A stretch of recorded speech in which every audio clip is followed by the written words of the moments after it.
Hello, có đôi khi số sẽ đặt này admin màu vàng hỏi cứ ở sàn nam măng gà số có đôi khi sorry là khăn đài thôi là khăn trăm rồi về một năm đã mình bạn thôi sao bạn ai ngày ní admin màu vàng ấy hai năng lượng đường thông mây mọc sầm rải chưa này đặc này rồi nó cứ The Priest Dreaming of a Dragon nơi trong đó có đó rất muối mình princess mình để con dễ thaលោកនេះខ្ញុំអាចធ្វើអ្វីបានគ្រប់យ៉ាងសម្រាប់អ្នកត្រាប់ណាប្រជាជនរបស់ខ្ញុំមានសុវត្ថិភាពតែ present នឹងក៏ស្អាតខ្លាំងដែរចា King និយាយថាអ្នកអាក្រក់កូនស្រីរបស់ខ្ញុំមិនសមនឹងទទួលរងនៅអំពើបែបនេះទេនាងជាក្មេងស្រីល្អដែលមានចិត្តល្អនិងឆ្លាតនិងមានជាការទឹកភ្នែកទាំងសម្បត្តិជាខ្លាំងឯនៅក្នុងសម្បត្តិគេនិយាយថាខ្ញុំនឹងមកចាប់កូនស្រីរបស់អ្នកទៅ10ឆ្នាំប៉ុន្តែបើសិនជាអ្នកមានមាស10តោននោះនឹងឲ្យកូនស្រីរបស់អ្នកវិញ Princess តើខ្ញុំគួរមានកាក់មាស10តោនក្នុងរយៈពេល10ឆ្នាំដោយរបៀបណាប្រជាជនខ្ញុំនឹងរងទុក្ខកន្លែងហ្នឹងគាត់ចាំមានថានៅពេលដែលគាត់ហៅប្រាក់អត់បានទេហ្នឹងគឺត្រូវការឲ្យប្រជាជនហ្នឹងគឺបង់ពន្ធអញ្ចឹងទៅប្រជាជនក៏អត់មានលុយបង់ឬក៏មិនមកទៅនឹងធ្វើអីរងទុកអីចឹងណាហើយកំឡុងពេលហ្នឹងក៏ឃើញលោកអ្នកយើងមកសឹមហើយប្រជាជនគេគឺមានជាការប្រនាងដល់កំសត់របស់ពួកយើងពេលឥឡូវហ្នឹងគឺ10ឆ្នាំហើយអញ្ចឹងអ្នកនឹងគាត់មកហើយប៉ុន្តែគាត់ឃើញពលឺដល់ bling bling ហើយស្អាតមែនតើហើយក៏ចាប់អារម្មណ៍ស្ទុះទៅដល់ល្បឿនយ៉ាងខ្លាំងក៏ចាប់បានហើយក៏ហោះទៅបាត់ព្រះនាងឡើងឆ្ងល់ហើយក៏បន្សល់ទុកសម្បត្តិមួយដែរថាខ្ញុំបានចាប់ princess របស់អ្នកបើចង់បានវិញត្រូវតែឲ្យកាក់មាស10តោនហើយព្រះនាងនឹងឡើង angry ហើយថាមិនញាក់នឹងចាប់ច្រឡំគាត់នឹងអ្នកផ្សេងទាំងតែគាត់នឹងគឺជាស្រីស្អាតអញ្ចឹងKing វិញឡើង happy ហើយគិតថាមាសរបស់ខ្ញុំមានសុវត្ថិភាពហើយប្រជាជនគេឡើង wow ខែនេះយើងឡើងដល់លំនៅឋានហើយចាបាច់គាត់ថាថៃបានចាប់ច្រឡំតែដោយសារកូនអ្នកមានស្អាតពេកស្អាតខ្លាំងហើយនិយាយថាអូតើអ្នកអាចដាក់ខ្ញុំចោលឥឡូវបានអត់ឈប់កុំដាក់នៅលើដីដាក់ខ្ញុំនៅលើក្រែរបស់អ្នកកុំគិតវិញឆ្ងាយឈប់ធ្វើនឹងថ្នមយឺតហើយពេលប្រាប់នឹងគឺមានការគូសគេជាខ្លាំងខ្ញុំមកភ័យហើយបងអ្នកយើងក៏គិតថារបស់តូចភ្លឺចាញ់ចាំង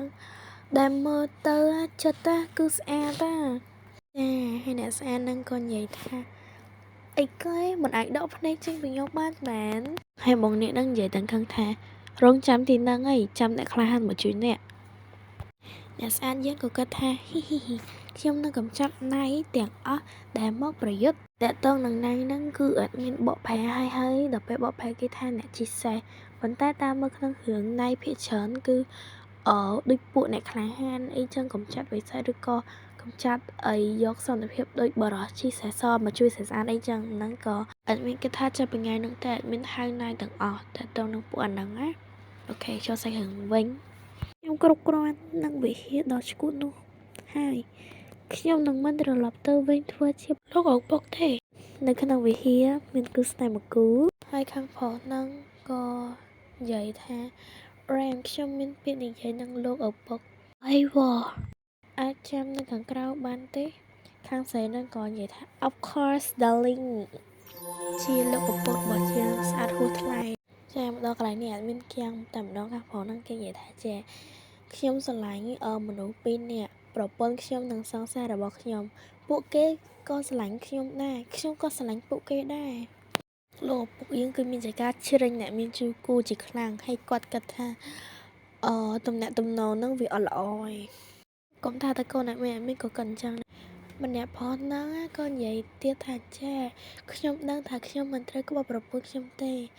តែក៏ខ្ញុំមិនចង់បែកពីសង្សាររបស់ខ្ញុំដែរឥឡូវនេះខ្ញុំពិតជាពិបាកណាស់ហើយលោកឪពុកមានជាការធ្វើតាមបេះដូងខ្ញុំពិតជាអាចលោកឪក៏តបទៅវិញថា ព្រះតែងតែមានមេត្តានឹងនាំអ្នកទៅរកផ្លូវត្រូវអត់ចាំយូរទេរត់មកបែបបាយខាងស្រីទៅតែម្ដងខាងស្រីក៏ឆ្ងល់ថាមិនក៏គាត់សប្បាយចិត្តម៉េះនៅខាងក្រៅនឹងមានអីគេទៅធម្មតាអ្នកនៅមួយគ្នារាល់ថ្ងៃផ្លែកចិត្តអីគេដឹងច្បាស់ហើយលោកឪពុកយើងក៏និយាយថាចេញទៅដើរលេងមើលហើយត្រឡប់មកផ្ទះវិញក្នុងរយៈពេល20នាទីប្រហែលជាអ្នកនឹងបានឃើញអត់ដឹងឃើញអីទេចាំមើលទៀតមួយសន្ទុះក្រោយមកយើងតាមមនោប្រាថ្នារបស់ខាងស្រីនិងខាងប្រុសអាពាហ៍ពិពាហ៍របស់អ្នកទាំងពីរត្រូវបានបញ្ចប់នៅថ្ងៃនេះទឹកមុខដែលស៊ីងនៅពេលដែលឃើញអ្នកមានគូបែកគ្នាគឺ happy អញ្ចឹងហើយខាងប្រុសនឹងស៊ីមកក៏ភ្លៀងហើយនិយាយថា I can explain ទៀតឈប់តើអ្នកឲ្យបញ្ចប់អាពាហ៍ពិពាហ៍ដ៏ពិសិដ្ឋដល់របៀបណាលោកឪពុកឲ្យរកវាជាកិច្ចការងាររបស់យើងក្នុងការដោះស្រាយចំនួនរបស់ពួកគេអ្នកគួរតែធ្វើឲ្យពួកគេត្រូវគ្នាវិញលោកឪពុកយើងក៏តបថាប៉ុន្តែខ្ញុំមិនអាចបង្ខំរោឲ្យលើកលែងទោសឲ្យគាត់បានទេខ្ញុំអាចមើលទៅអ្នកចង់ខ្លាចជាអ្នកនាំសារដ៏ពិសិដ្ឋរបស់ព្រះ No